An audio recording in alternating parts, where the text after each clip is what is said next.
दिसतही नाही. सर्वांना जय भीम, नमो बुद्धाय. नमो बुद्धाय, नमो धम्माय. तर आज आहे अश्विन पौर्णिमा, बरोबर. अश्विन पौर्णिमा आणि त्याचबरोबर वर्षवास समाप्ती आजच आहे. तर अश्विन पौर्णिमाच्या आणि वर्षवास समाप्तीच्या सर्वांना खूप खूप शुभेच्छा. तर आज आपली गोष्ट आहे असत्यवादी नरकामध्ये जातात. असत्यवादी म्हणजे खोटं बोलणारे. खोटं बोलणारे लोक कुठे जातात? नरकामध्ये जातात. आणि सत्य बोलणारे लोक स्वर्गामध्ये जातात, देवता लोकांमध्ये जातात. तर म्हणून आपण सत्य बोलायला पाहिजे की असत्य बोलून नरक लोकांमध्ये गेलं पाहिजे? सत्य बोलून स्वर्ग लोकांमध्ये, देवता लोकांमध्ये आपला जन्म व्हायला पाहिजे. तर आजची आपली ही गोष्ट आहे सुंदरी परिव्राजकेची गोष्ट. सुंदरी परिव्राजिका होती, तिची आजची आपली ही गोष्ट आहे. तर धम्मपदामध्ये भगवंतांनी गाथा क्रमांक 306 उल्लेखित केलेली आहे. अभूतवादी नीरव उपेती योचापि कत्वान करोमिति चाह उभोपि ते पैच्च सम्मास भवन्ति निहीनकम्मा मनुजा परत्थ. ह्या गाथेचा अर्थ अशा प्रकारे आहे, असत्य बोलणारा नरकात जातो, खोटं बोलणारा कुठे जातो? नरकात जातो. आणि जो पाप कर्म करूनही नाही केले असं म्हणतो, आणि एखादा मनुष्य असत्य बोलतो तर तो नरकातच जातो. आणि एखादा मनुष्य जर पाप कर्म करतो, वारंवार करतो, परंतु तो पाप कर्म केल्यावर सुद्धा तो म्हणतो की मी पाप कर्म काही केलेलं नाही, परंतु त्याच्या म्हटल्याने त्यांनी जे पाप कर्म केलं तो संपणार का? नाही. तर असे लोक, तो सुद्धा जो पाप कर्म करतो आणि म्हणतो की मी केलं नाही, तर तो सुद्धा कुठे जातो? नरकामध्ये जातो. ह्या दोन्ही प्रकारचे नीच कर्म करणारे मरून परलोकात एक समान होतात. आणि हे जे असत्य बोलणारा आणि पाप कर्म करून नाही केलो म्हणणारा, हे दोन्ही लोक मेल्यानंतर भगवान बुद्धांनी म्हटलं आहे नीच कर्म करणारे. ठीक आहे. तर हे दोन्ही लोक मेल्यानंतर परलोकामध्ये एक समान होतात, एकसारखे होतात. अनाथ पिंडकाच्या जेतवन विहारात विहरत असताना सुंदरी परिव्राजकेला उद्देशून भगवंतांनी ही गाथा म्हटलेली आहे. सुंदरी नावाची परिव्राजिका होती, तिला उद्देशून भगवान बुद्धांनी ही गाथा म्हटलेली आहे. भगवंताचा प्रभाव प्रतिदिन वाढतच होता. भगवंताचा जो प्रभाव होता तो प्रतिदिन, दिन प्रतिदिन वाढतच होता. जे लोक भगवंतांच्या शिकवणुकीवर श्रद्धा ठेवीत होते ते अत्यंत आनंदित होते. जेही लोक भगवंतांच्या शिकवणुकीवर श्रद्धा ठेवायचे ते खूप आनंदी असायचे. भगवंताच्या प्रज्ञारूपी किरणामध्ये त्यांची हृदय पुष्पे फुलून जात होती. आणि भगवंताच्या प्रज्ञारूपी किरणांमध्ये त्यांची हृदय पुष्पे फुलून जात होती. जे लोक भगवंतांवर श्रद्धा ठेवायचे त्यांचे अनेकांचे जीवन उजळून निघत होते. भगवंतांवर श्रद्धा ठेवली तर आपले सुद्धा जीवन उजळून निघते. तर अनेकांचे जीवन उजळून निघत होते. तर अनेक लोक जीवनमुक्त होऊन अरहंत पदास प्राप्त होत होते. आणि अनेक लोक जीवनापासून मुक्त होऊन अरहंत पदाला प्राप्त होत होते. परंतु असेही काही लोक होते ज्यांनी त्यांच्या शिकवणीचा रस चाखला नव्हता. असेही काही लोक होते की ज्यांना भगवंतांची शिकवणूक खूप जास्ती प्रिय वाटू लागली, आनंद व्हायला लागला भगवंताची शिकवणूक घेऊन. आणि काही लोक असे होते की ज्यांना त्यांच्या शिकवणुकीचा जराही रस चाखायला मिळाला नाही. का नाही मिळाला? कारण ते दुसऱ्या पाखंडी साधूच्या पंथाचे अनुसरण करीत होते. दुसरे जे पाखंडी साधू होते त्यांच्या पंथाचे ते अनुसरण करीत होते. त्यांच्या मनात भगवंतांची कीर्ती, मान सन्मान, आदर सत्कार भाल्यासारखा टोचत होता. भाला कसा टोचतो आपल्याला? भाल्याचा असा तीर राहते एकदम असा, तर तो कसा आपल्याला टोचतो, त्याप्रमाणे भगवंतांची कीर्ती, मान सन्मान, आदर सत्कार त्यांच्या मनाला भाल्यासारखा टोचत होता. बुद्ध धम्म संघावर त्यांची श्रद्धाच बसली नव्हती. आणि त्यांची श्रद्धा बुद्ध धम्म संघावर बसली नव्हती. जे काही लोक होते ज्यांची भगवंतावर अजिबात श्रद्धा नव्हती, मात्र भगवंतांचा वाढता प्रभाव त्यांना सहन होईनासा झाला. परंतु भगवंतांचा प्रभाव दिन प्रतिदिन वाढू लागला आणि मग त्यांना तो काही सहन होऊ नाही लागला, कारण त्यांच्या वाढत्या प्रभावाने यांचा प्रभाव कमी होऊ लागला होता. कारण भगवान बुद्धांचा प्रभाव वाढत गेला तर बाकीचे जे पाखंडी साधू संत होते त्यांचा प्रभाव काय व्हायला लागला, कमी होऊ लागला. आणि भगवंताची शिकवण ह्या गोष्टीच्या अगदी विरोधात होती. भगवंताची जी शिकवण होती ती ह्या गोष्टीच्या अगदी विरोधात होती. म्हणजे कारण हे जे लोक होते, जे पाखंडी लोक होते, ते त्यांचा विश्वास कशावर असायचा, अंधविश्वासी, परंपरावादी, संप्रदायवादी व ते पाखंडी होते. आणि भगवंत अंधविश्वासी होते का, त्यांच्या अजिबात त्याच्यावर विश्वास बसायचाच नाही. भगवान सर्वांना शुद्ध धर्म शिकवत होते आणि भगवान तथागत सर्वांना शुद्ध धर्म शिकवत होते. ते परंपरावादी नव्हते, संप्रदायवादी सुद्धा नव्हते. भगवान बुद्ध परंपरावादी पण नव्हते आणि संप्रदायवादी नव्हते. त्यांच्या शास्त्रावर विश्वास नव्हता. शास्त्रांचा वापर करत होते का भगवान बुद्ध, नाही. कारण त्यांच्या शास्त्रावर अजिबातही विश्वास नव्हता. ते रूढी परंपरा व अंधविश्वासावर कठोर प्रहार करीत होते. रूढी परंपरा आधीपासूनच्या चालत आलेल्या आहे, तर लोक तेव्हा पण मानायचे. तर भगवान बुद्ध रूढी परंपरा आणि अंधविश्वासावर कठोर प्रहार करीत होते. त्यांच्या अजिबात त्याच्यामध्ये विश्वास काही होता नाही. भगवंताचा धम्म स्वानुभवावर आधारित होता. भगवंताचा धम्म कशावर आधारित होता, तर स्वानुभवावर भगवंताचा धर्म आधारित होता. भगवान आमूळ क्रांतिकारी होते. कसे होते भगवान, तर आमूळ क्रांतिकारी होते. त्यांनी लोकांना आव्हान केले की माझ्या धम्माचा रस अनुभव घ्या. भगवान बुद्धांनी लोकांना आव्हान केलं की तुम्ही माझ्या धम्माचा रस अनुभव घ्या, या आणि पहा. येणार तेव्हाच बघणार ना आपण. तर भगवान बुद्ध म्हणतात माझ्या धम्माचा रस अनुभव घ्या, या आणि पहा. योग्य वाटल्यास स्वीकार करा, अयोग्य वाटल्यास स्वीकार करू नका. भगवान बुद्ध काय म्हणतात, तुम्ही या आणि माझ्या धम्माचा रस तुम्ही अनुभव घ्या. तुम्हाला जर योग्य वाटत असेल तर तुम्ही स्वीकार करा योग्य वाटल्यावर, आणि अयोग्य वाटत असेल तर तुम्ही त्याला सोडून द्या. आणि लोक आले, पाहिले, पारखले आणि धम्माचा स्वीकार केला. मग लोक आले भगवंताच्या धम्माचा रस बघण्यासाठी. तर लोकांना भगवंताचा धम्म असा सर्वसाधारण आहे का, नाही. तर लोकांना तो इतका आवडला की लोकांनी आल्यावर ऐकलं, स्वीकारलं आणि त्यांचा धम्म स्वीकार केला. बुद्धांच्या धम्माची आधारशिला मनुष्य होता. बुद्धांच्या धम्माची आधारशिला काय आहे, तर मनुष्य आहे. दुसऱ्यांच्या पंथाची आधारशिला ईश्वरावर आधारित होती.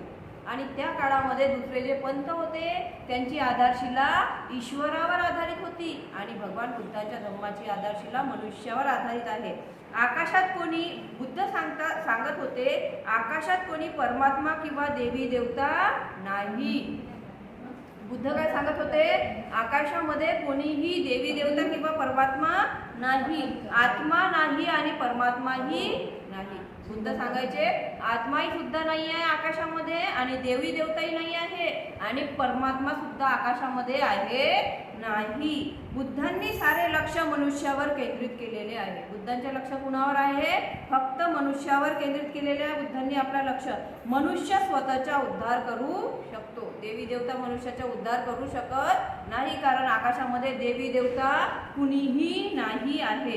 तुमचे भले तुम्हीच करू शकता. भगवान बुद्ध सांगतात आपले भले कोण करू शकते, फक्त आपण आणि आपणच. बाहेरचे लोक कुणीही आपलं भलं करू शकत नाही. कोणी परमात्मा तुमचे भले करू शकणार नाही, असे भगवान बुद्धांनी 2500 वर्षापूर्वी सांगून गेलेले आहेत. बुद्धांनी मनुष्याच्या चैतन्याला प्रतिष्ठा प्राप्त करून दिली. म्हणून भगवान आणि त्यांच्या विशाल भिक्खू संघाचा जागोजागी लाख सत्कार होऊ लागला. म्हणून त्यावेळी भगवान बुद्धांनी मनुष्याचा साक्षात्कार करून दिलं आणि भगवान बुद्धांचा विश्वास फक्त मनुष्यावरच होतं. त्यांनी म्हटलं पाखंडवाद, अंधविश्वास, भगवंतांच्या त्याच्यावर अजिबात विश्वास नव्हता. आणि भगवंत म्हणायचे आकाशामध्ये कुणीही देवी देवता परमेश्वर कुणीही आकाशामध्ये आहे नाही. भगवंताचा लाभ सत्कार पाहून धर्मांध आणि रूढीवादी लोक, मिथ्यादृष्टी लोक त्यांना बदनाम करण्याचे षडयंत्र करू लागले. मग त्या काळामध्ये जे दुसरे साधू होते पाखंडवादी लोक, तर ते भगवंताचा लाभ सत्कार पाहून भगवंतांना जो लाभ मिळायचा, सत्कार मिळायचा, रिस्पेक्ट मिळायची, ते बघून जे बाकीचे लोक होते ते भगवंतांविरुद्ध काय सुरू केलं, मग त्यांनी षडयंत्र करायला सुरुवात केली. परंतु ज्याप्रमाणे कमल पुष्पावर पाण्याचे थेंब थांबू शकत नाही, त्याचप्रमाणे त्यांचे षडयंत्र कदापि यशस्वी होऊ शकले नाही.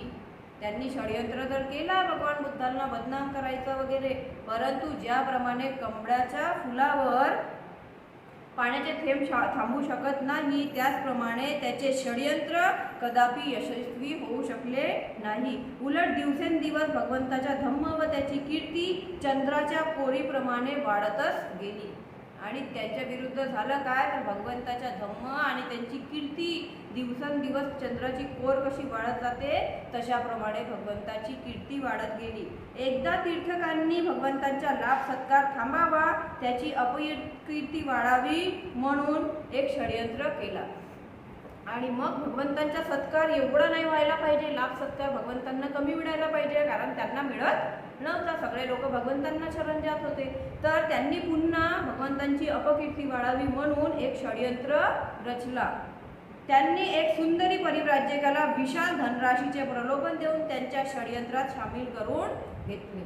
आणि त्या तीर्थकारांनी मग काय केलं, एक सुंदर परिव्राजकेला विशाल धनराशी देऊन आपल्या षडयंत्रामध्ये सामील करून घेतले. ते सुंदरी म्हणाली, सुंदरी तू फारच सुंदर आणि हुशार आहेस, तू श्रमण गौतमाची बदनामी आणि अपकीर्ती होईल असे काहीतरी कर. आणि ते तीर्थकार त्या सुंदरीला म्हणाले, तू खूप सुंदर आहेस, तर तू भगवान बुद्धाची बदनामी आणि अपकीर्ती होणार असं तू काहीतरी कर. तू श्रमण गौतमाची बदनामी आणि अपकीर्ती होईल असे काहीतरी कर. तू असे काहीतरी कर की दुसऱ्या लोकांना असा आभास होईल की गौतमाचे आणि तुझे रती संबंध आहे. आणि ते तीर्थकार म्हणू लागले, बाकीचे जे साधू होते ते, की तू असं काहीतरी कर की लोकांना समजू येणार की गौतमांमध्ये आणि तुझ्यामध्ये रती संबंध काही आहेत. असे केल्यानेच गौतमाची अपकीर्ती होऊ शकते. आणि फक्त असं केल्यानेच मग भगवान बुद्धांची अपकीर्ती होऊ शकणार. यामुळे गौतमाकडे जाणारा जनसमुदाय कमी होऊन आपल्याकडे वळेल. आणि त्यांना वाटू लागलं की आता गौतमाकडे जाणारा जनसमुदाय कमी होणार आणि मग ते लोक कुणाकडे येणार, तर आपल्याकडे येणार. तू आपल्या सौंदर्याचा उपयोग करून काहीतरी कला दाखव. आणि त्या सुंदरीला म्हणू लागले की तू आपल्या सौंदर्याचा उपयोग करून काहीतरी कला दाखव. सुंदरीला तीर्थकारांच्या म्हणण्याचा अर्थ समजायला वेळ लागला नाही. ती समजून गेली, सुंदरी होती ती नित्य संध्याकाळी जेतवनाकडे जाऊ लागली. आणि लोक जेव्हा तिला विचारित, लोक प्रवचन ऐकून आता घरी येत आहेत आणि कुठे जात आहेस, उत्तरात ती म्हणे, मी श्रमण गौतमाकडे जात आहे. जेव्हा लोक परत जायचे आपापल्या घरी धम्मश्रवण करून, तेव्हा ती गौतमाकडे जायची. आणि लोक विचारत तर ती सांगायची की मी कुणाकडे जात आहे, तर गौतम श्रवणाकडे जात आहे. रात्रभर मी गंधकुटीत त्यांच्याबरोबर रती करीन, अशी ती लोकांना सांगायची की रात्रभर मी त्यांच्यासोबत राहणार. मात्र रात्रभर जवळच असलेल्या तीर्थकारांच्या कुटीत राहून ती प्रातःकाळी नगराकडे जायला निघे. सकाळी जेतवनाकडे जाणारे श्रावस्तीवासी जेव्हा तिला विचारित की एवढ्या सकाळी तू कुठून आलेली आहेस, त्यावर ती सांगे, रात्रभर मी श्रमण गौतमाकडे राहिलेली आहे आणि आता मी घरी जात आहे. अशा तऱ्हेने भगवंताची अपकीर्ती सर्वत्र पसरू लागली. आणि मग अशा तऱ्हेने सगळ्या लोकांमध्ये भगवंतांची अपकीर्ती पसरू लागली. परंतु भगवान यावर गप्पच बसले. भगवान याच्यावर काहीही उत्तर दिलं नाही. अनेक भिक्खू त्यांच्याकडे येऊन या अपकीर्तीबद्दल सांगू लागले, परंतु भगवान स्मित करून गप्प बसत असत. परंतु अनेक भिक्खू सांगू लागले की भगवानाला की ती स्त्री तुमच्याबद्दल अशी अशी बोलते, परंतु भगवान काहीही प्रतिक्रिया न करून गप्पच राहायचे. हळूहळू एकच गोष्ट नगराच्या चर्चेला विषय बनली. लोक ही गोष्ट बडाई मारून एकमेकाला सांगू लागले. त्यामुळे भगवंताकडे येणाऱ्या उपासकांची संख्या हळूहळू कमी होऊ लागली. ही गोष्ट लोकांमध्ये बरोबर पसरते, तर लोक एकमेकांना सांगू लागले, तर मग भगवंताकडे येणारी लोकांची संख्या कमी होऊ लागली. त्यामुळे भगवंताकडे येणाऱ्या उपासकांची संख्या कमी होऊ लागली. पहिले हजारो उपासक येत, नंतर शेकड्यांनी येऊ लागले आणि आता तर बोटावर मोजता येईल इतकेच उपासक येत होते. आधी हजारो यायचे, मग थोडे थोडे कमी होऊ लागले आणि आता तर बोटावर मोजता येणार एवढेच येत होते. भगवान स्मित करून म्हणत, बघा सुंदरी परिव्राजकाचा प्रताप. परंतु भगवाननी तिच्याबद्दल क्रोध केला का, द्वेष ठेवला का? नाही. भगवान स्मित हास्य करूनच म्हणायचे की बघा सुंदर परिव्राजकेचा प्रताप. कचरा कचरा जळाला आणि सोनं सोनं राहिला. कचरा कचरा जळाला आणि सोनं सोनं राहिलं म्हणजे जे बाकीचे लोक येत होते, हजारो लोक, तो कचरा होता. तो कचरा कचरा जळाला आणि जे बोटावर मोजता येईल जेवढे लोक येत होते ते सोनं सोनं राहिलं. असं भगवान बुद्धांनी त्या उरलेले लोक जे भगवान बुद्धांच्या धम्म ऐकायला येत होते त्यांना म्हटलं, सोन्याची त्यांना उपमा दिली. तथागताची अशाही परिस्थितीत अविचल शांती पाहून त्या तथाकथित धर्मगुरूंनी काही गुंडांना पैसे देऊन सुंदरीला ठार करायला लावले आणि तथागतांनी काही रिॲक्शन काही दिलं नाही. तर त्याच्यामुळे त्या साधूंनी त्या सुंदरीला काही गुंड्यांना पैसे देऊन त्या सुंदरीला मारायला लावले आणि फुलांच्या ढिगाऱ्यात जेतवनातच तिचे शव मग लपविले. फुलाच्या ढिगाऱ्यामध्येच तिचे शव लपविले. भगवंताच्या शांतीने सुंदरी आपल्या कुकृत्यावर हळूहळू पस्तावू लागली होती आणि भगवंताची जी शांती होती त्याच्यामुळे ती जी सुंदरी होती ती आपल्या कृत्यावर जो ती कर्म करत होती त्याच्यावर हळूहळू तिला पछतावा येऊ लागत होता की मी काय करून राहिलेली आहे. भगवंतांनी एकही शब्द तिच्या कुकृत्याबद्दल उच्चारला नव्हता किंवा तिच्या येण्या जाण्यावर बंधनही घातले नव्हते. भगवान बुद्धांनी तिच्या कर्मावर, तिने जो कर्म केला त्याच्यावर एकही शब्द न बोलता तिला येण्या जाण्यावर सुद्धा प्रतिबंध त्यांनी घातले नव्हते. हळूहळू सुंदरीचे मन तिलाच खाऊ लागले होते. तिचे मन परिवर्तित होऊ लागलं होतं कारण ती गलत काम करत होती. बरोबर आहे. ती चांगला कर्म केला असता तिला पछतावा झाला नसता. तिला नंतर पछतावा होऊ लागला की तथागत किती चांगले आहेत की ते एकही शब्द बोलत नाही आहेत मला आणि मला जेतवनामध्ये यायची सुद्धा मनाई करत नाही आहेत. जेव्हा श्रावस्तीभर भगवंताची बदनामी होऊ लागली तेव्हा ती स्वतःच बेचैन झाली आणि जेव्हा पूर्ण श्रावस्ती नगरीमध्ये भगवंताची बदनामी होऊ लागली तेव्हा ती स्वतःच परेशान बेचैन होऊ लागली आणि तिची ती अस्वस्थता तिने त्याच्या तीर्थक साथीदारांना बोलावून दाखवली आणि हिची जी अवस्था होती ही हिनी कुणाला सांगितली? ते जे साधू होते बाकीचे तिन्ही त्यांना सांगितली. ह्या सुंदरीने त्यांना सांगितली. ह्याच कारणाने तिच्या साथीदारांना अस्वस्थ केली आणि मग त्यांना अस्वस्थपणा झालं. आपला बंग एक ना एक दिवस ही सुंदरी फोडेल ह्या भीतीने त्यांनी सुंदरीला संपवण्याचा निर्णय घेतला. त्यांनी विचार केला की आपला जो हा प्लॅनिंग होता तर हा एक ना एक दिवस सुंदरी भगवंतांसमोर जाऊन फोडणार म्हणून त्यांनी तिची हत्या करण्याचे ठरविले. गुंडांना पैसे देऊन त्याच्यावर करवी तिला ठार केले आणि जेतवनातील फुलांच्या ढिगाऱ्यामध्ये तिचे शव लपवले. सुंदरीच्या हत्येनंतर त्या धर्मगुरूंनी नगरात अशी बातमी पसरवली की असे वाटते गौतमांनी आपले पाप लपविण्यासाठी सुंदरीला ठार केले आहे. आणि मग त्यांनी त्या साधूंनी अशी बातमी पसरवली पूर्ण श्रावस्ती नगरीमध्ये की आपले पाप कर्म लपवण्यासाठी भगवंतांनी तिला ठार केलेले आहे. ते राजाकडे जाऊन राजाला म्हणाले की महाराज आम्ही सुंदरी परिव्राजकेला 1-2 दिवसापासून पाहिलेले नाही. राजाकडे जाऊन ते म्हणतात राजाला की आम्ही सुंदरी परिव्राजकेला एकही दिवस पाहिलेले नाही. तुम्हाला आम्हाला शंका आहे की श्रमण गौतमाच्या लोकांनी तिचा खून केला असावा आणि आम्हाला अशी शंका आहे की श्रमण गौतमाचे जे शिष्य आहेत त्यांनी तिचा खून केला असावा कारण ती श्रमण गौतमाकडे जेतवनामध्ये रात्र काढत असे. राजाला सांगतात अशा तऱ्हेने त्यांनी संशयाची सुई तथागताकडे फिरवली. अशा तऱ्हेने एवढं शब्द बोलून त्यांनी आपला शक कुणावर आहे ते सांगितलं तर तथागताकडे आहे सांगितलं. प्रसेनजित राजाने त्या तीर्थकारांना तिला शोधून काढण्याची मुभा दिली. मग प्रसेनजित राजाने म्हटले तिला की त्यांना की तुम्ही तिला शोधून काढा. जिथे जिथे आपला संशय वाटतो तिथून तिथून तुम्ही तिला शोधून काढा असा आदेश राजाने तीर्थकांना दिला. आता त्यांना तर माहिती होतं की फुलांच्या ढिगाऱ्यामध्येच आहे. ते लोक गेले कुठे? जेतवन विहारामध्ये. साधू लोक जेतवन विहारामध्ये गेले आणि त्यांना माहिती होतं फुलाच्या ढिगाऱ्यामध्ये तिचा शव लपवून ठेवलेला आहे.